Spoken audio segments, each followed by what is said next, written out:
For 40 years, the Pacer name has been synonymous with quality and centrifugal self-priming pumps. In fact, the self-priming pump was developed and patented here at Pacer 40 years ago. Professionals working in agriculture and construction know that when they purchase a Pacer pump, it's going to be a reliable piece of equipment for years to come. The self-priming centrifugal pump is a general all-around, all-purpose pump. It is of simple construction with few wearing parts, is therefore economical to operate and maintain. We're going to walk you through some of the key factors that make the Pacer pump such a valuable tool for the workers who rely on it, as well as discuss the best practices for operating the pump for reliable and consistent results. The centrifugal pump is one of the simplest and most efficient of all machines. It consists of a set of rotating vanes enclosed within a housing. The vanes, which are called the impeller, are there to supply the energy to the liquid by centrifugal force. The housing that contains the impeller is called the volute. The remainder of the pump consists of the inlet passage, which leads the liquid to the impeller, a discharge passage which leads it away, a seal on the impeller shaft to keep the liquid inside the pump and the air outside. The standard centrifugal pump does not have air handling capacity. As a result, unless the pump can be located below the source of supply, there must be a means of filling the pump casing and the suction line leading to it. This is called priming the pump. The self-priming pump was developed to avoid the need to manually reprime. Self-priming is especially important in construction areas where the pump is used in low seepage areas. Under these conditions, the standard centrifugal pump can only operate until the entrance of the pipe is uncovered. Once the area becomes uncovered, it becomes airbound and can't reprime itself, even when water returns. While many ways have been developed to make a centrifugal pump self-priming, the most general way is the recirculation method. Such a self-priming pump contains a water reservoir, either attached to or built in the casing of the pump. It is necessary to fill this reservoir before the pump is to be started for the first time. The recirculating port is provided in the reservoir. The port is designed small enough so it cannot feed the impeller more water than it can handle. Consequently, as the impeller turns, it takes all the water that comes through the recirculation port, and in addition, will draw a certain amount of air from the suction line. A mixture of air and water is discharged by the impeller into the water reservoir. There, the water and air bubbles separate, with the air passing out through the pump discharge and the water returning to the recirculation port to remove more air from the suction line.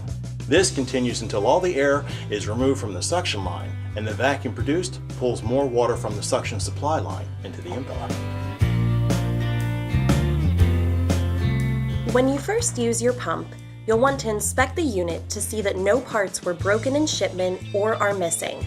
A pump instruction sheet and parts list, an engine instruction sheet are all supplied with each unit.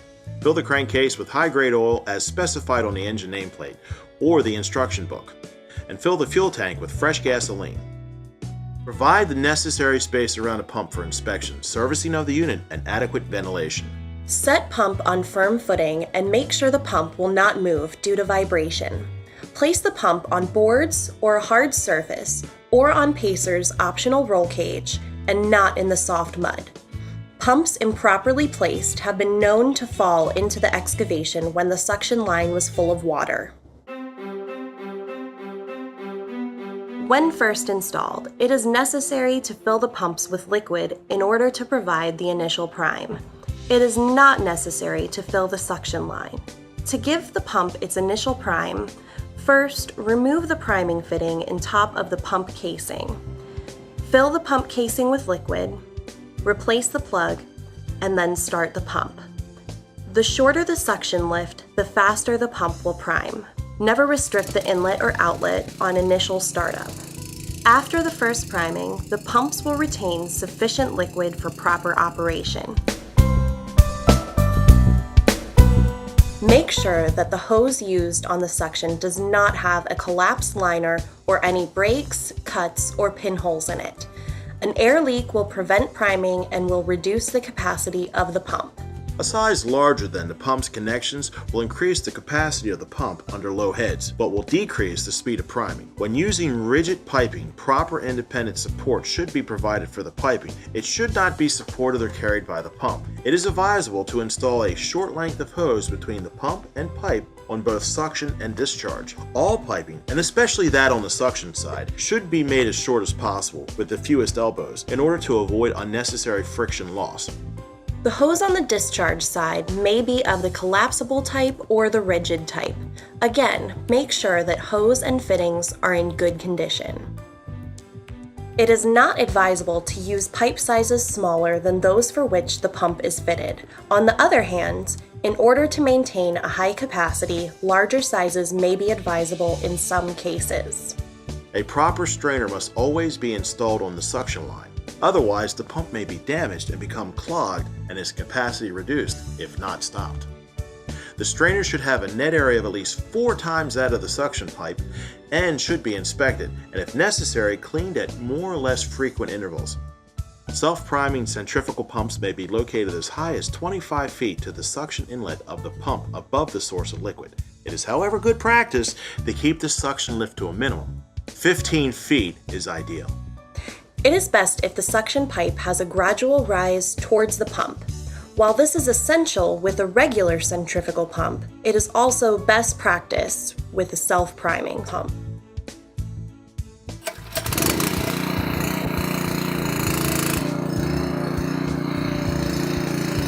On long discharge lines, the discharge pipe should be one size and sometimes 2 sizes larger than the discharge fitting of the pump in order to decrease friction loss. The length of the line, number of bends and fittings, together with the quantity of liquid to be pumped, should be taken into consideration in selecting the proper size of pipe. 2 discharge lines may be used. On high head jobs, a check valve should be installed in a discharge line close to the pump. A check valve is required to protect the pump against excessive surge of pressure from a vertical discharge line. Self-priming centrifugal pumps are provided with a built-in check valve in the pump on the suction side. This valve comes into operation to prevent the loss of priming liquid in the pump casing during idle pump periods. A foot valve on the end of the suction pipe is not a necessity. Should conditions require that the pump be throttled, slow down the engine when possible. However, it is essential to maintain full engine speed to prime properly. Proper maintenance of your engine-powered pump will provide years of uninterrupted service. The engine manufacturers recommend the following services. Drain and replace the engine oil after the first 5 hours of use and then every 50 hours or annually, whichever comes first. A synthetic 5W30 will suffice for all types of climate. Be sure to check the oil level before each start. Clean the air filter after 25 hours of use or after use in a dusty environment. Replace the air filter annually. You'll also want to replace the spark plug annually. Refer to your engine manual for proper plug and gap setting. Use clean gasoline, ethanol-free if possible. If ethanol is added, use a stabilizer mix to prevent possible fuel system problems. Allow your engine to cool 5 minutes before refueling, and never run your engine in a closed area such as your basement or garage. Carbon monoxide can be dangerous. And always refer to your engine manual for proper use to ensure your safety. Pacer Pumps was founded in 1974 by Al Marlowe, a gentleman whose family had a long history of pump development. We remain a family-owned entity, locally managed in Lancaster, Pennsylvania, and run by the son of the third owner.